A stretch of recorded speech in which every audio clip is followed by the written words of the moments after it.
Guidance is internal. Ignition sequence starts. 5, 4, 3, 2, 1, 0. All engine running. Liftoff. We have a liftoff.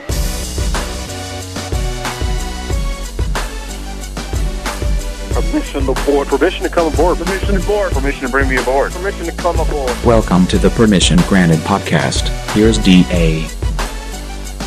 All right, welcome inside the Permission Granted podcast, everybody. Number 40 here on the DA Show's off-air edition of content. Everything you're going to hear has been recorded for off-air purposes, and hopefully you enjoy it. We do this every single week and also post it on YouTube, so it's available the same place that you can usually get the full show podcasts, which is both iTunes and SoundCloud. You can simply search the DA Show CBS Sports. You'll find it. I also tweet them out and put them on Facebook. We also put this on YouTube and then embedded in Facebook as well. So youtube.com/the DA Show and then facebook.com/the DA Show.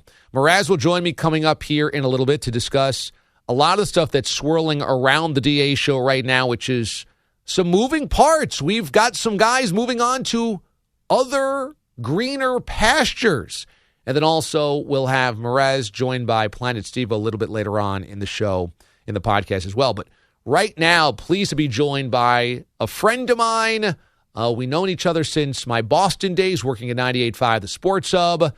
She is a veteran, a 13-year veteran of covering Major League Baseball and the NFL for assorted outlets, the Yes Network, MLB Network, Masson down in Baltimore, also WEEI in Boston, the Boston Herald. She has now gone to the cooking realm, and she's a superstar in cooking. She was a finalist in ABC's The Taste reality cooking show this past year, and now she's getting her hands dirty in the kitchen. It's my friend Jen Royle who joins us here. Jen, how are you? Wow, you just made me sound way more cool than I really am. You're pretty cool. Dude, I'm sitting in my underwear. My dog is literally farting on my face. Yeah. I have a bucket of ice cream on my lap, and I have 7 Band-Aids on my left hand alone. So I'm clearly not doing that well if I have dog fart in my face and Band-Aids all over the place. Truman is your dog who's become kind of a celebrity superstar of the social media because you're always tweeting about him. He's got his own Twitter handle as well. What do his farts smell like right now? They smell like dog shit. Yeah. Like rotten dog shit. Yeah, he's a bulldog. So bulldogs' asses smell worse than other dogs' asses for some reason. Yeah. And he's so cute. And I always look at him and I'm like, how does something so nasty come out of your ass?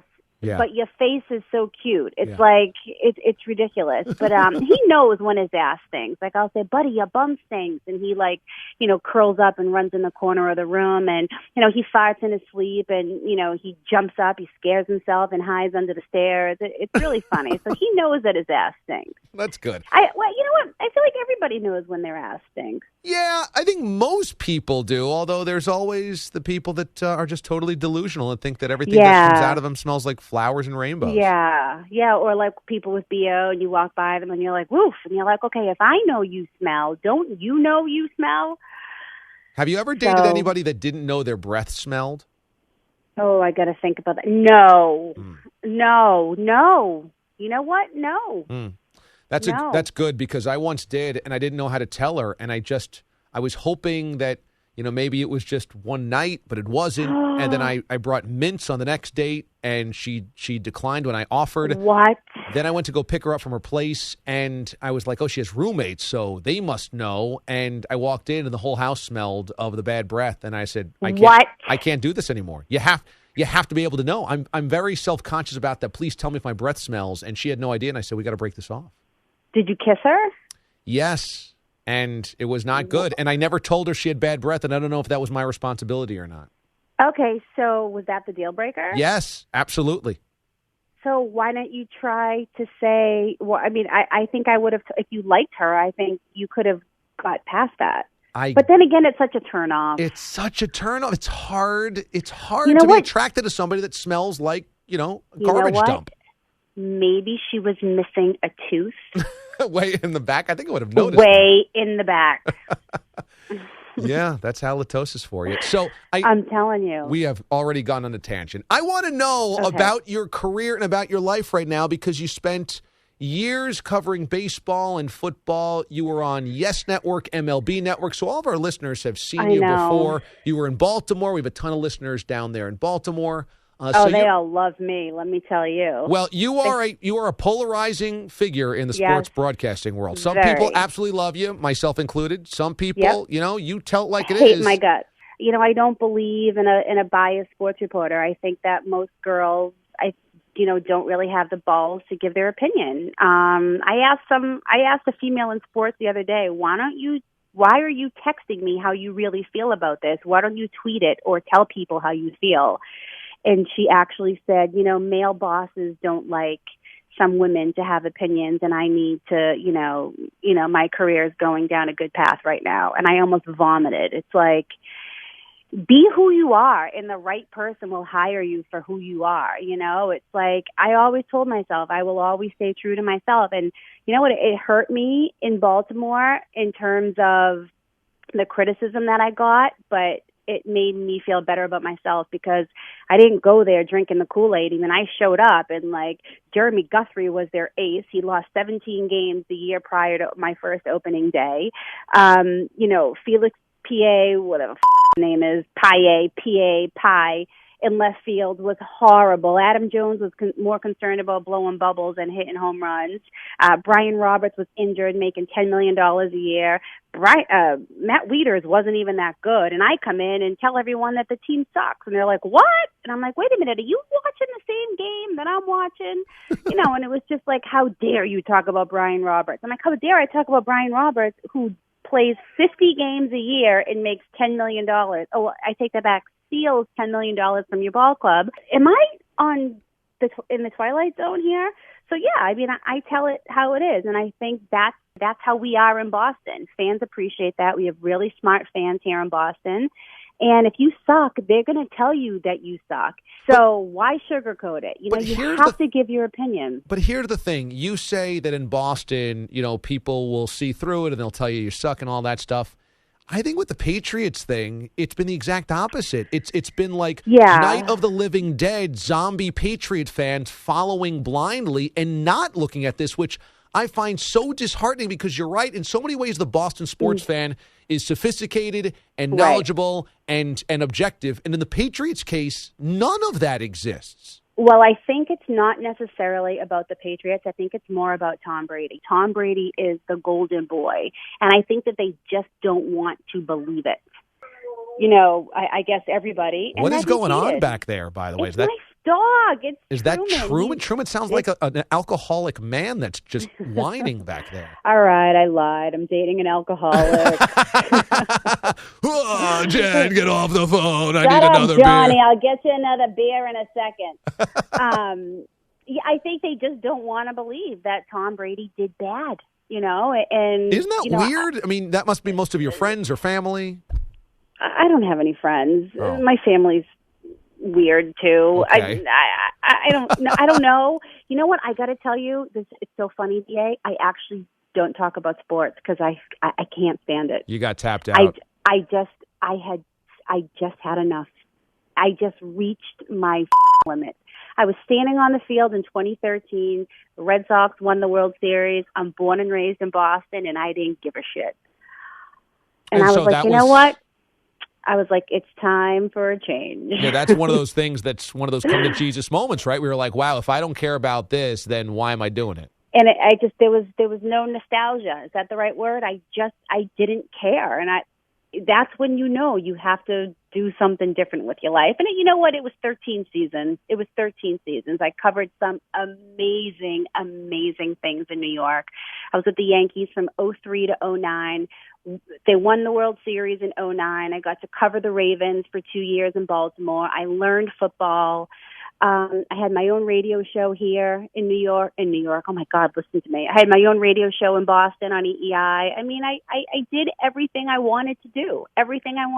And I don't know whose idea was it to go on a crazy cooking reality show and change everything, but that's what happened.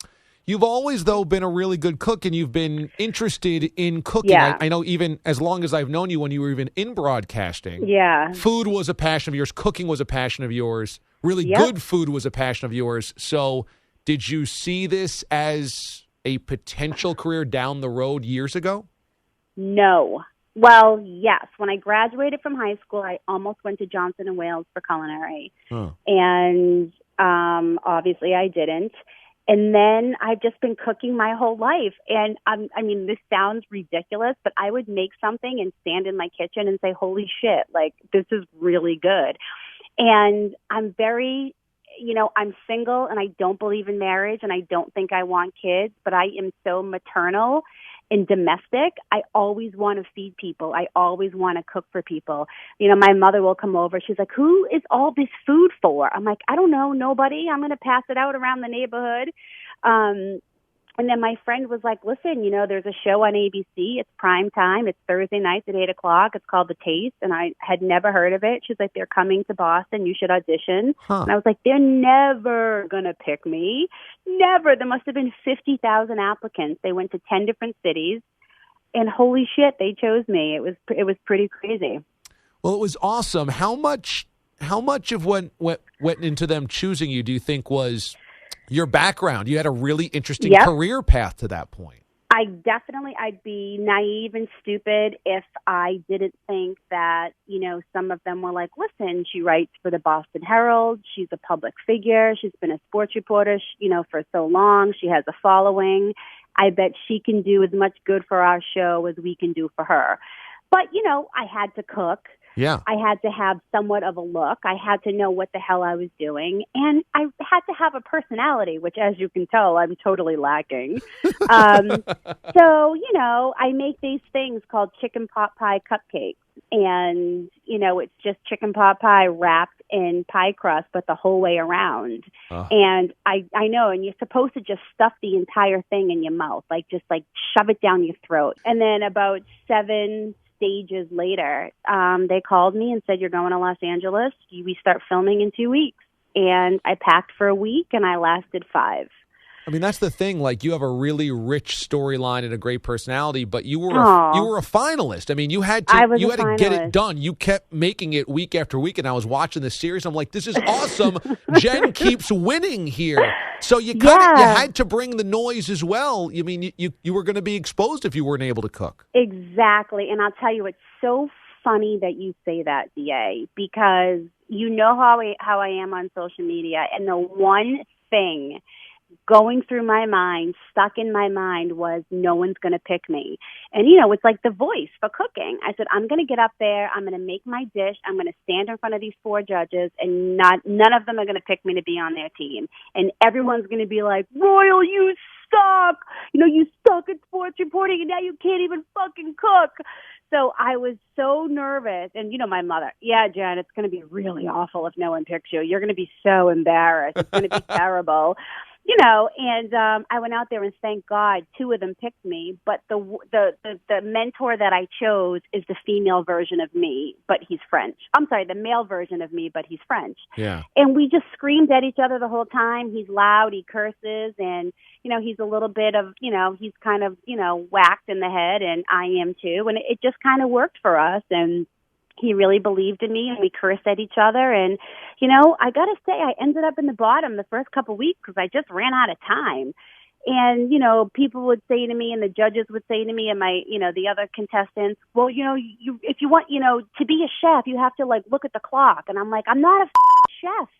I'm a sports reporter. I don't have a clock in my kitchen with a blowhorn when the hour runs out. I don't know anything about this time management thing. Yeah. So once I got the time management down, I started, whipping chicks' asses left and right.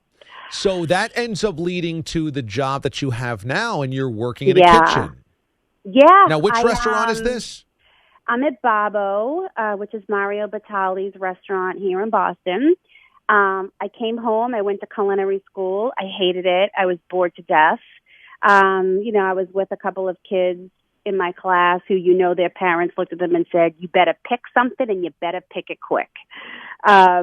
So I don't know how serious they were, especially the first day of school when some kid drank all the wine in the closet and then decided to karate chop his pineapple. Oh. I was like, I don't know if I'm in the right place. And, Yeah. I think... So I quit culinary school. I emailed the head chef at Baba when I got the job. And that's where we are. And you're cutting yourself all the time, not on purpose. You say there's blood all over the place. Yeah, in fact, I cut myself every episode of The Taste. And, even today I was talking to one of the managers. And while I was talking to the manager, I moved my hand because I talk with my hands. And my finger hit a knife that was sitting on the counter. And I cut myself, and there was blood everywhere. So you were prone to accident. Oh, yeah. The guy was like, you don't even cut yourself when you're cutting stuff. Like, your hand finds the knife. It's like walking into somebody's fist and saying you got punched. So, there's blood every day. My hands are killing me. But, it's been an awesome learning experience. Hopefully when I own my own restaurant, I won't cut myself as much. You're like the movie character Powder, where all of the spoons and the forks and the knives were just attracted to him. And so in your case, it's just really sharp, cutlery that comes at you. Wasn't he like a bald albino? Yes, he was. Yes, indeed. Yeah. Okay. Yeah. I mean, you're not like Powder in that way. Oh, okay. Yeah. You've got a great tan. Well, I am Italian, Damon. Royle doesn't sound Italian, Jen. My mother's Borriello. Oh. Well, that sounds way more Italian. Yeah, exactly. I knew that. No, you didn't. Otherwise, you wouldn't have just sounded stupid. No, I didn't know that your mom's maiden name was Borriello. I did know that you were Italian though, because nobody could get that type of tan without having some type of Mediterranean. My mother's really dark. She's really olive, and I think the other thing too is I have really light blue eyes.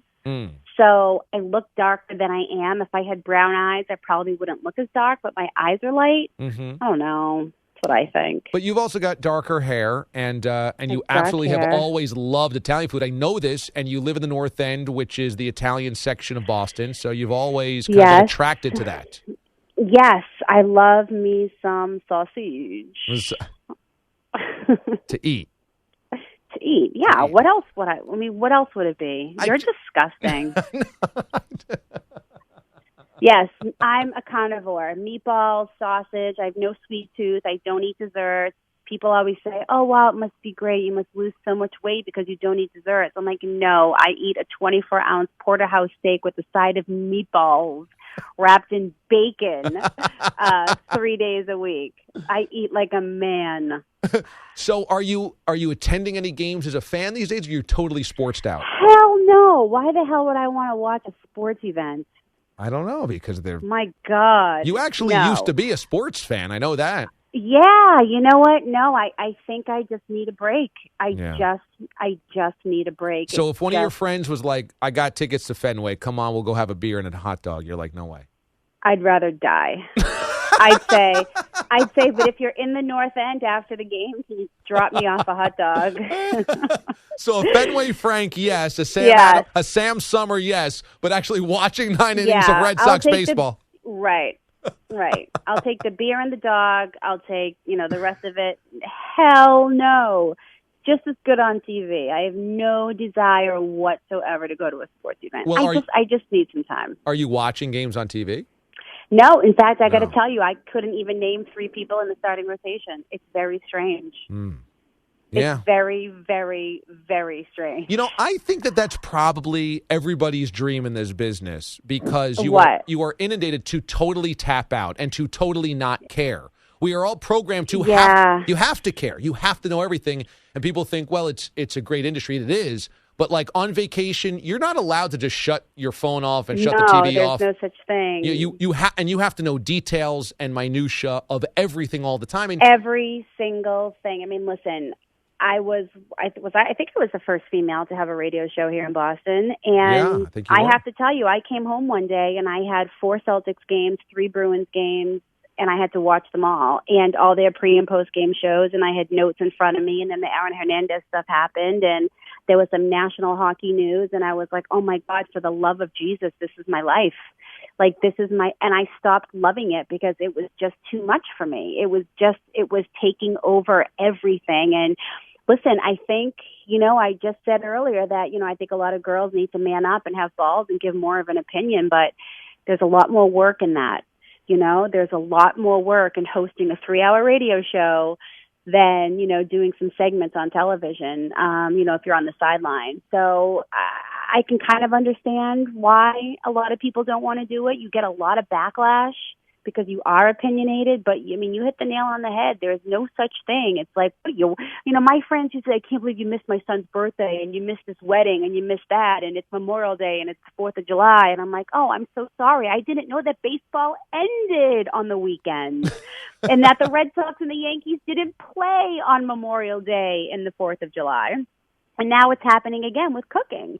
Everyone's like, oh, my God, I can't believe you're working all weekend. It's Memorial Day. I'm like, do you know people eat more on Memorial Day?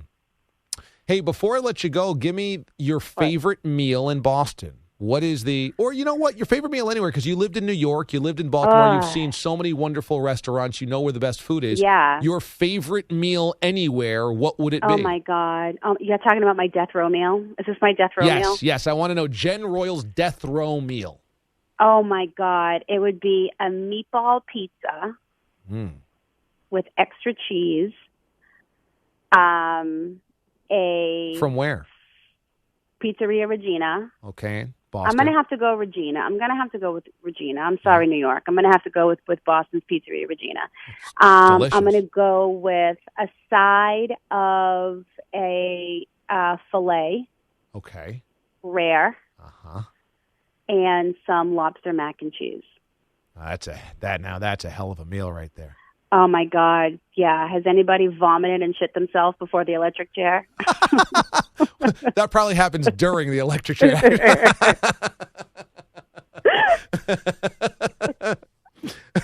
Well, you're still active on social media, so I encourage all of our listeners to check out Jen at Jen_Royle. That's at Jen_Royle. And you're active and you're tweeting up a storm, and everybody can come see you at your restaurant. Yeah, and there's lots of boobs on my Twitter account. Are they yours or other people's? They're my boobs. Oh, okay. Boobs for days. Boobs, boobs, boobs. Boobies, boobies, boobies. What's better than boobs? Nothing. Boobs and beef. Come on. Perfect. Boobs and what? Beef. Oh, beef. Yeah. A good steak and a good rack. Well, you probably just added about 10,000 followers just by saying that right now. Yeah, and I think the Food Network would say, wow, we are not ever putting this girl on our network. at Jen_Royle. Her website is jenniferroyle.com. And I feel like we should do this regularly. There's just too much to talk to you about without doing this regularly. Yeah, I know. There's so much more. I didn't even ask you about yourself. That's how selfish I am. That's okay. This is about you. Next time will be about me. That's right. It is about me. This one is about you. All right. Well, hopefully next time you're in Boston, I'll have a restaurant by then. I'm counting on it. All right, my friend. I miss you. I miss you too. Thanks, Jen. All right. Love you. All right, thanks for being with us here in the Permission Granted podcast, everybody. Once more, a little reminder, we are available on both iTunes and SoundCloud and YouTube and Facebook. All of the Permission Granted podcasts are embedded in our Facebook page, facebook.com/The DA Show via video, so you'll like that. On YouTube, youtube.com/The DA Show. And, of course, on iTunes and on SoundCloud, we tweet them out as well and put them on Facebook as mentioned, so you'll find them a million different ways. All right, Mraz joins me now after his week away. And, well, we've talked a lot about this on the air, off the air as well. Mraz, by doing nothing, you actually improved your stock because last week was it was tumultuous, to say the least, with Steve-O.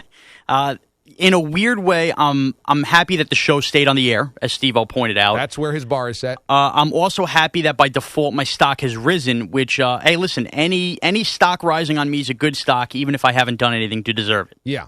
Are we going to get into Planet Steve-O leaving on this podcast? Yes. Planet he's going to join us. Planet Steve-O, I'm gonna have join me on the back end here on side B and kind of bid farewell. And trust me, this has nothing to do with his bad week on the DA show hosting. Weird timing. Very odd timing. I know there's going to be some conspiracy theorists out there, but yeah, Steve-O's on his way out the door here. So Planet Steve-O, who has been one of our associate producers for the last 6 months and has been with CBS Sports Radio since we launched in January 2013, is moving on to Madison Square Garden.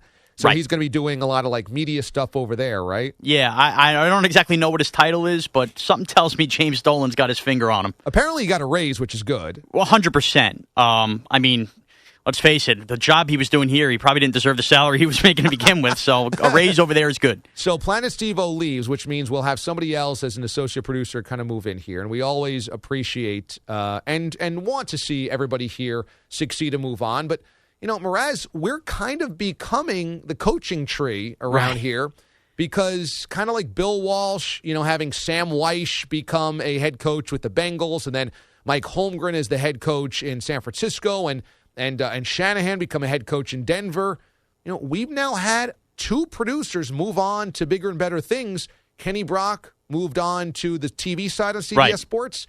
And now Planet Steve-O's moving on to the Madison Square Garden world. Yeah, it's very odd. It's kind of like a revolving door. And I kind of feel like an athlete in this way where you have a team for a whole season. At the end of the year, there's these subtle changes that happen, but we got a smaller team. And I kind of feel, you know, that I'm doing the old, well, kind of the business hurts. You hate to see your teammates go, stuff like that. But we're going to have to come keeping out here and putting out a championship product every year. Yeah, somebody else is going to have to step up. We just taped, and we'll run this on tonight's show, but by the time people hear this podcast, it'll probably be after Thursday night anyway. Jim Brewer, the comedian who stopped by. Right. Jim could not have been more gracious, and he was hysterical. That was one of my favorite guests we've had here on the show. Oh, I 100% agree. I was really excited. This has been something where we talk about what Steve-O doesn't do, which is get ahead. I've been in the works trying to get Jim Brewer on the show for about 2 months. You haven't always been great at getting ahead as well. 100%. I got nothing in the tank for next week, believe me. Right. That being said, I've worked on Brewer now for about 2 months. His PR woman was very awesome with me, and she kind of set this up ahead of his Epic special coming up on Friday night. So it was great to get him in studio. It was one of my favorite comedians. He's from Long Island like I am, so I kind of related to a lot of his comedy, and he was great in studio. Couldn't have been a more awesome guy. He's a legit Mets fan. Oh, diehard. And you have some comedians that'll come on and be like, I kind of watch her, and they know a little bit. Right. This guy's watching every game. Doesn't miss a pitch. Doesn't miss a pitch. He's putting out post-game after every game, post-game recaps. Look, I'm a Mets fan. After a Tuesday night against the Marlins, I'm not posting my thoughts on social media. This guy is all over it. Yeah, there's no question. Basically critiquing everyone at Ruben Tejada's at-bats. It's a little rough. It's incredible. You admire that passion. I listen. You know me. I wear my heart on my sleeve with my teams. I cried over Jeter, so I admire Brewer's passion. He's hysterical, and I went back before we had him on and watched some of his old clips and did some research for some of the questions and 10 questions, etc. I forgot how funny Goat Boy was. Wow.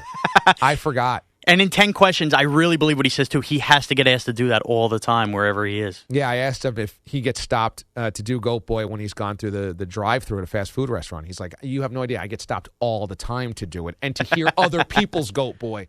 But I was watching the sketch where he's Goat Boy and Chevy Chase is Cowman, and they're doing like goat versus cow at a roundtable discussing, I think, the OJ trial or something. It is so funny.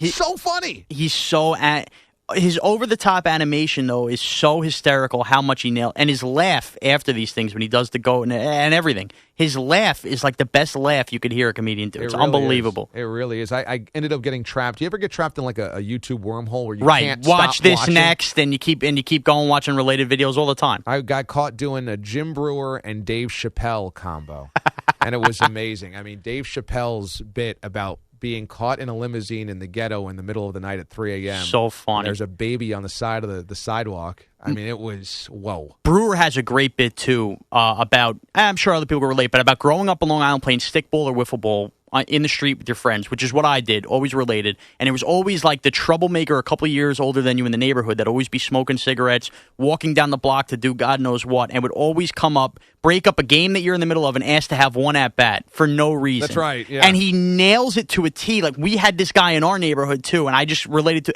it. I've watched that video at least once a month, and it just makes me cry laughing, remember my childhood, because he nails it. The summer is here, Mraz. You're a big pool guy. You always like to get your Orca on. And so is the Orca's right. Is the pool open yet? No, it will be open by the end of next week. The problem was not that you have a pool, your dad has a pool. Right, but it's like, it's like a Club Med. I'm 6 houses away. Right. But he was going to be away for this week. Obviously, we had gone down for that wedding. They're still in Florida. They went the week after me on vacation, so I have to wait for him to get back. He didn't want me touching anything without him and he didn't want to open it only for it to turn green with nobody around for a week. So we're going to wait till he docks on Saturday.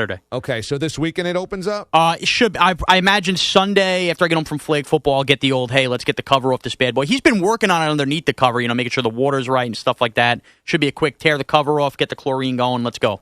I was home last weekend for Memorial Day, just for Monday, because I filled in for the Jim Rome show. So on Monday I went back to my parents' place, and my parents have a pool as well, and so I'm always responsible for helping my dad open it. This one looks like it could be tough. Oh, yeah? What do you got, like a black swamp under there? It looks like it's pretty black swampy, and the pool cover ripped. Oh, so you got all the crap in there from the winter. Luckily, we had the net on top of that, which caught the leaves, so that shouldn't be too bad. But it's all that weird dirt and stuff that falls off the leaves. I know. So isn't it unbelievable how it's like crystal blue when you cover a pool, and the moment you take it off, you're like, what? I don't understand depressing. What happened. When we closed it in September, it was perfectly clean and beautiful, and we're going to open it up, and it's going to look like a bog. It's mind-boggling. Isn't that the point of a cover? Nothing can get in. It should look blue when you open it up. It should. It never does. Never does. You can have the most perfect cover. Somehow there's crap in there, and it's black. It never does. It never does. Do we know who's going to get Planet Steve-O's job? No, there's a lot of rumors, but I'll tell you, this more so. Now, there has been turnover behind the scenes. Obviously, when Kenny left, there were jobs that opened up and stuff like that. It is really tight-lipped in that back office of management. You don't know where it's going. Because usually there's been a defined pecking order. Behind the scenes, you're like, all right, this guy's ready to go. There's a lot of guys on an even playing field right now. It's a really and you could go through a list of about 10 names of guys who could get a job coming up here. I don't know which way they're turning. This is going to be a really mysterious hire. I just hope it works out, and I hope it's a good fit on the show. I do, too. I hope it's a good fit because, we don't want chemistry issues on the show. Of course not. Imagine we get a clubhouse cancer. We've had some luck. I don't know if we'd call Steve-O luck, but, as far as guys fitting in, everybody getting along, do we get a guy who maybe just tries to do too much and rub us the wrong way? Well, we've created a good culture.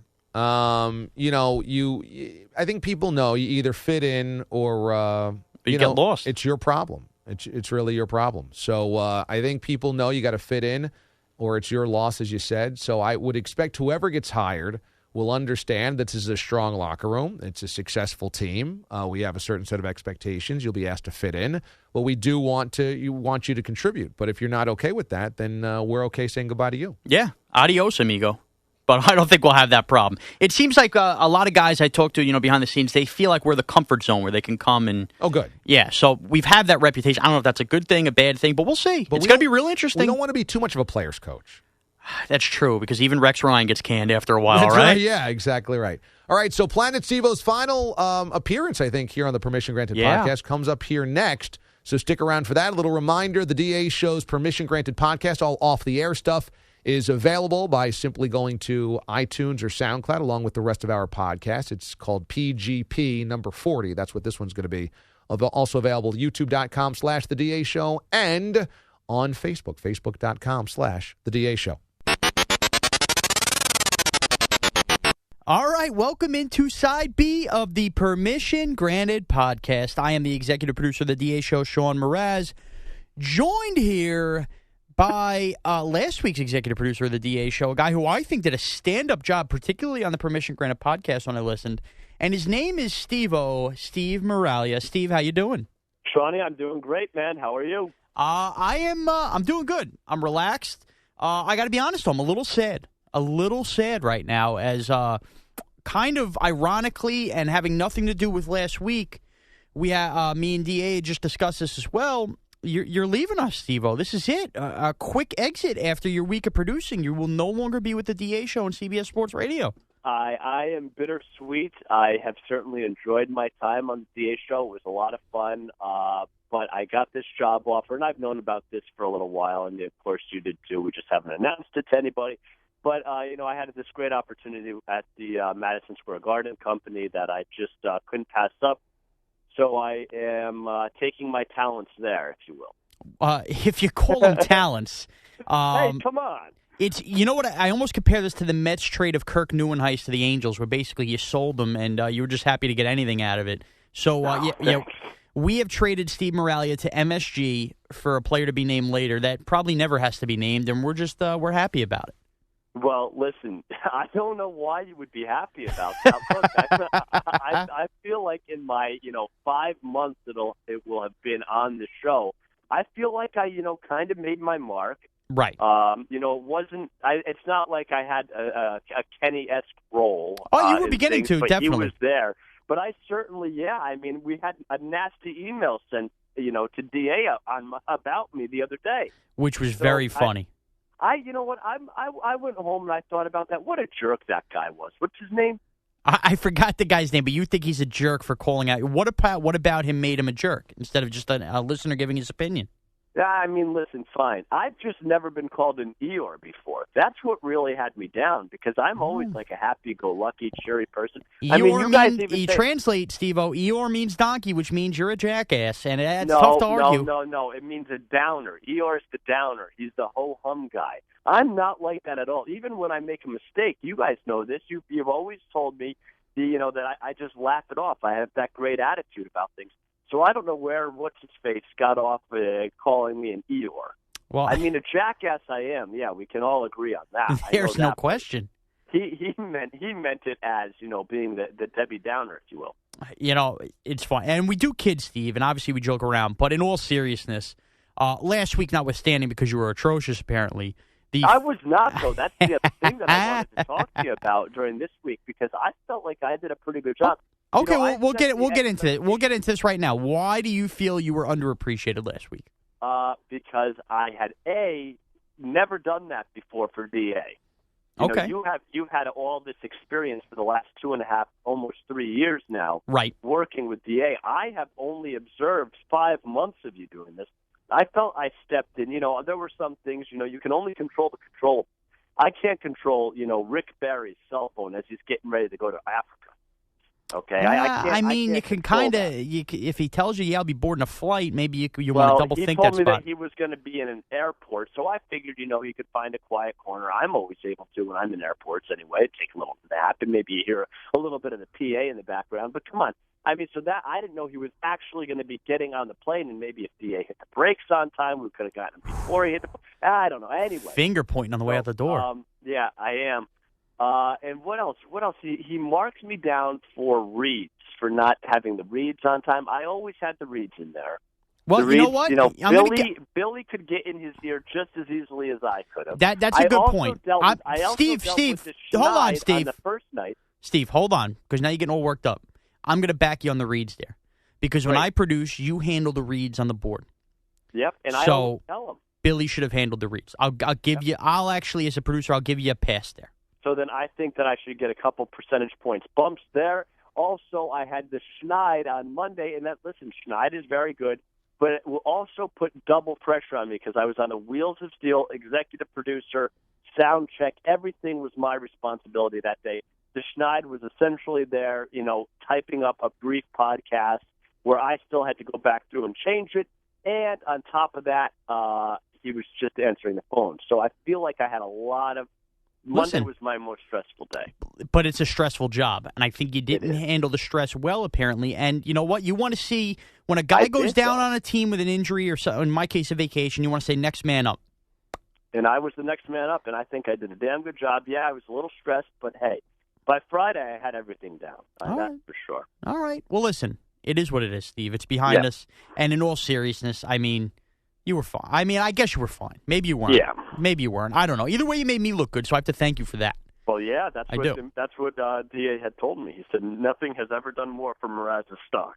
And I will say this, you knew yourself that last week while you were producing, as well as this week, running the board a couple days would be your last 2 weeks here with the DA show. And I don't think that you necessarily mailed it in knowing that it didn't really matter to you because you're going to be on the way out the door. So I give you that as I'll give you a couple marks for professionalism there. Great. Well, I appreciate that. Yeah, I never want to be the type to mail it in. I take pride in the work that I do, and at the end of the day, it's my product that goes out there. So, I will always want to be professional on that. But in all seriousness, I am going to miss you guys. I've had a blast on definitely. the show. We've shared a lot of laughs in just the 5 months that we've been there. I know 100%. that you're a funny person and that our listeners can agree with me on that.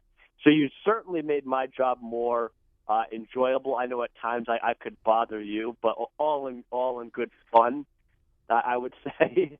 And yet, I'll miss, cheering on the Yanks with you. It's going to be a long summer. Whoever they bring in there, let's just put it this way: whoever they bring in, I think we're heavy on Met fans, right? Which is going to hurt because us watching those Yankee games was a lot of fun. Yes, and because we could go back and forth. You'd kill Girardi. Girardi's my guy. I'll defend him. Right. So. That I don't know. I thought that we had a good dynamic, and I will miss the show. Steve, I'm absolutely, and I say this in all sincerity, I will miss you. I went through this. I mean, Kenny was a little different because it was 2 years worth. Sure. To stop working with him, and to a certain extent Schwartz as well. That whole thing was weird. Moving time slots, and Kenny was going somewhere else. But now having been through this and losing guys when you kind of build up like a family, we really have and you've been one of the DA show. You were one of the family. I hope you never felt like an outcast because, man, we had you gave us so many laughs, Steve. You did. As much as we ragged on you and laughed, and I'll give the listeners a little peek behind the Steve-O curtain here as we finish talking to Steve-O. My favorite Steve-O moment off air working had to have been when we had Cleats and Cleavage, Ava Fiore in studio, Steve. Oh, you remember this? She was great. Steve, when there's a good-looking chick coming around the part, Steve-O gets really riled up there. You need to throw some cold water on him. So she comes in. She's all laid back. She's in the control room. DA's doing a segment, and DA's going to wrap up the segment, and we're going to come back with her at a break. Steve, not knowing this girl from a hole in the wall, just seeing her Instagram videos, turns to her and more or less says something along the lines of, "So, you like putting whipped cream on your privates, huh?" I mean, not even a hello, Steve. And in one full sweep, she looks at you and goes, "Oh, yeah, I love it." It was like you read her mind. I was so mortified and so embarrassed sitting there. I'm like, I just booked this girl to come in, and you hit her with that. And then as soon as she went on with DA, I kind of had words with you. I go, "Steve, how could you say it to her?" And I was shocked. He goes, "What? You've seen her videos. She wants you to ask something like that." Oh, without question. She is the one that she loves attention that way. So you got to know your audience, essentially, when you go.